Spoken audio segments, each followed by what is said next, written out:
श्री दुर्गा सप्तशती का 8वां अध्याय रक्त बीज वध। ध्यान। मैं अड़मा आदि सिद्धमयी किरणों से आवृत भवानी का ध्यान करता हूँ। उनके शरीर का रंग लाल है, नेत्रों में करुणा लहरा रही है तथा हाथों में पास अंकुश बाण और धनुष शोभा पाते हैं। ऋषि कहते हैं, चंड और मुंड नामक दैत्यों के मारे जाने तथा बहुत सी सेना का संहार हो जाने पर दैत्यों के राजा प्रतापी शुंभ के मन में बड़ा क्रोध हुआ और उसने दैत्यों की संपूर्ण सेना को युद्ध के लिए कूच करने की आज्ञा दी। वह बोला, आज उदायुद्ध नाम के 86 दैत्य सेनापति अपनी सेनाओं के साथ युद्ध के लिए प्रस्थान करें। कंबू नाम वाले दैत्यों के 84 सेना नायक अपनी वाहिनी से घिरे हुए यात्रा करें। 50 कोटवीर कुल के और 100 धूम्र कुल के असुर सेनापति मेरी आज्ञा से सेना सहित कूच करें।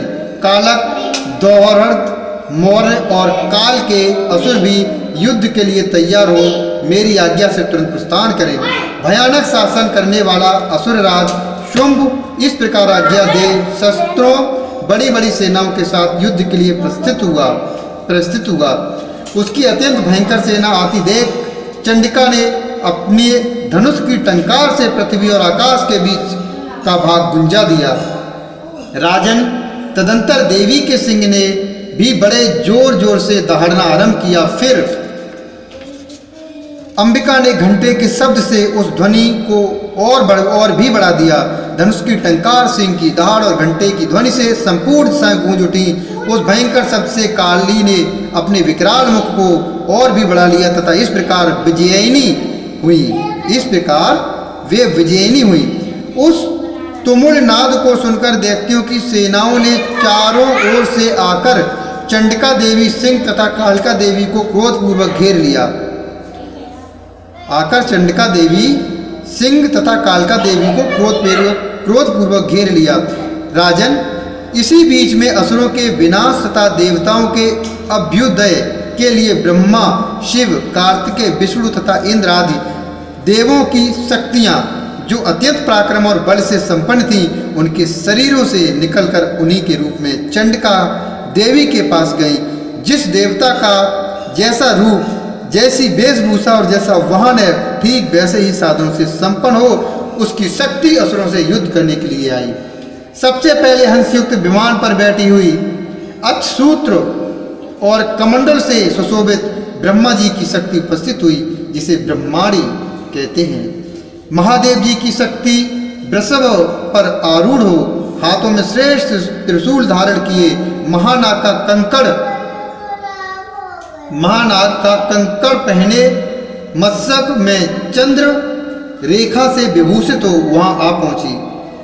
कार्तिकेय जी की शक्त रूपा जगदम्बिका का उन्हीं का रूप धारण किए श्रेष्ठ मयूर पर आरूढ़ हो, हाथों में शक्ति लिए दैत्यों से युद्ध करने के लिए आई। इसी प्रकार भगवान विष्णु की शक्ति गरुड़ पर विराजमान हो शंख, चक्र, गदा, सारंग, धनुष तथा खड्ग हाथ में लिए वहां आई। अनुपम यज्ञ वाराह का रूप धारण करने वाले श्री हरि की जो शक्ति है वह भी वाराह शरीर धारण करके वहां उपस्थित हुई।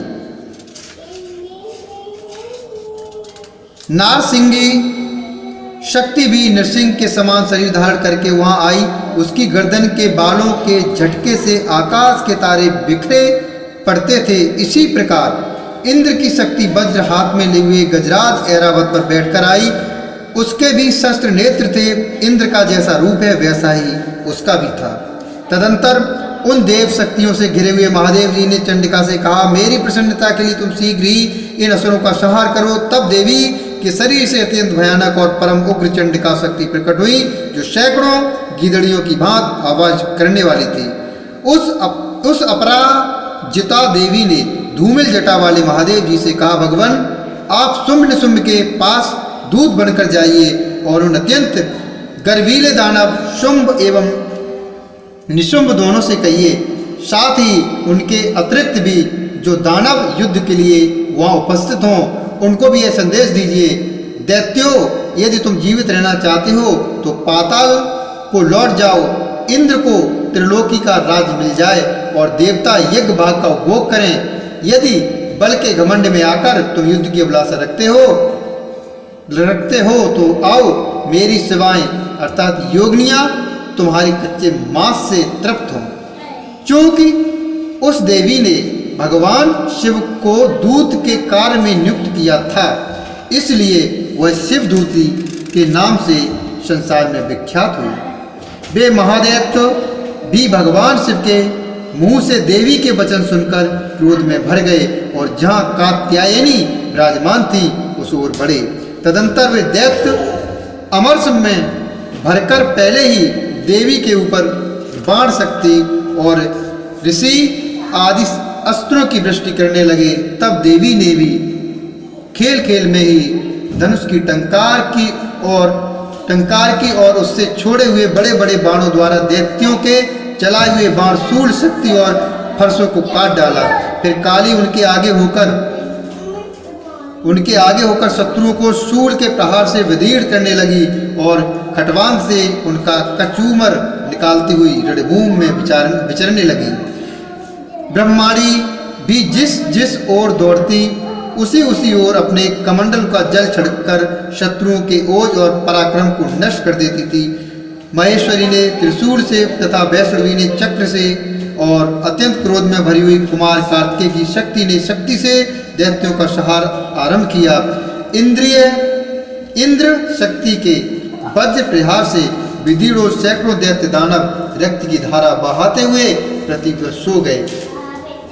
वाराही शक्ति ने कितनों को अपनी थूथुन की मार से नष्ट किया। दाढ़ों के अग्रभाग से कितनों की छाती छेद डाली तथा कितने ही दैत्य उसके चक्र की चोट से विदीर्ण होकर गिर पड़े।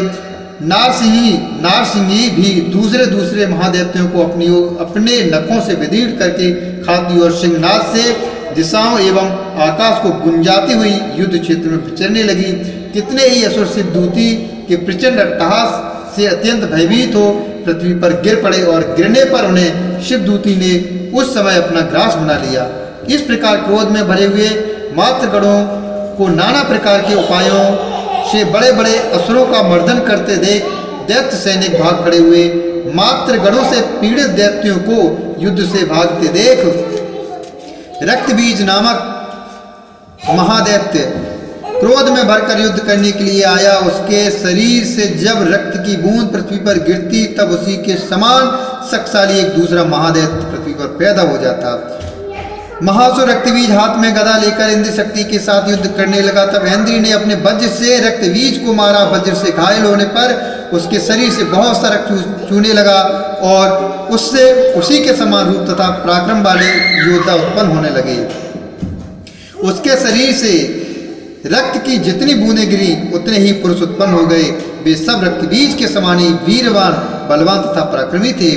वे रक्त से उत्पन्न होने वाले पुरुष भी अत्यंत भयंकर अस्त्र शस्त्रों का प्रहार करते हुए वह मातृगणों के साथ घोर युद्ध करने लगे। पुनः वज्र के प्रहार से जब उसका मस्तक घायल हुआ तब रक्त बहने लगा और उससे हजारों पुरुष उत्पन्न हो गए।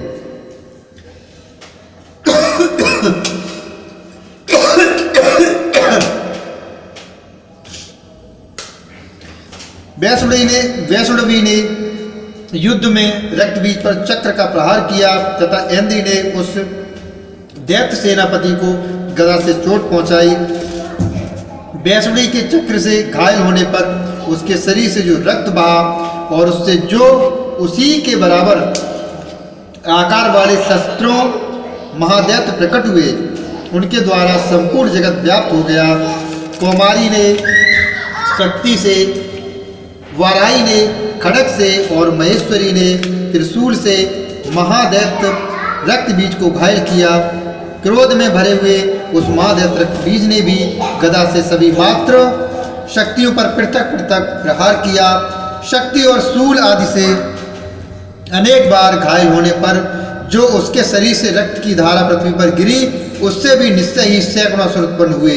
इस प्रकार उस महादैत्य के रक्त से प्रकट हुए असुरों द्वारा संपूर्ण जगत व्याप्त हो गया। इससे उन देवताओं को बड़ा भय हुआ।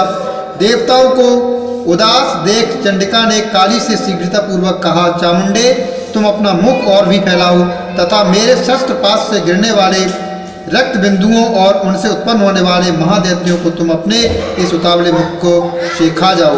इस प्रकार रक्त से उत्पन्न होने वाले महादैत्यों का भक्षण करती हुई तुम रण में विचरती रहो। ऐसा करने से उस दैत्य का सारा रक्त क्षीण हो जाने पर वह स्वयं भी नष्ट हो जाएगा। उन भयंकर दैत्यों को जब तुम खा जाओगी तब दूसरे नए दैत्य उत्पन्न नहीं हो सकेंगे। काली से यूं कहकर चंडिका देवी ने शूल से रक्त बीज को मारा और काली ने अपने मुख में उसका रक्त ले लिया। तब उसने वहां चंडिका पर गदा से प्रहार किया, किंतु उस गदापात ने देवी को तनिक भी वेदना नहीं पहुंचाई। रक्त बीज के घायल शरीर से बहुत सा रक्त गिरा, किंतु ज्यों ज्यों गिरा त्यों ही चामुंडा ने उसे अपने मुख में ले लिया। रक्त गिरने से काली के मुख में जो महादैत्य उत्पन्न हुए उन्हें भी वह चट कर गई और उसने रक्तबीज का रक्त भी पी लिया। तदंतर देवी ने रक्तबीज को, जिसका रक्त चामुंडा ने पी लिया था, वज्र, बाण, खड़ग तथा रिष्टि आदि से मार डाला। राजन, इस प्रकार शस्त्रों के समुदाय से आहत एवं रक्तहीन हुआ महादैत्य रक्तबीज पृथ्वी पर गिर पड़ा। नरेश्वर, इससे देवताओं को अनुपम हर्ष की प्राप्ति हुई और मातृगण उन असुरों के रक्तपान के मत से उद्भुत सा होकर नृत्य करने लगा। इस प्रकार श्री मार्कंडेय पुराण में सावर्णिक मन्वंतर की कथा के अंतर्गत देवी महात्म्य में रक्तबीज वध नामक 8वां अध्याय पूरा हुआ। बोलिए काली मैया की जय।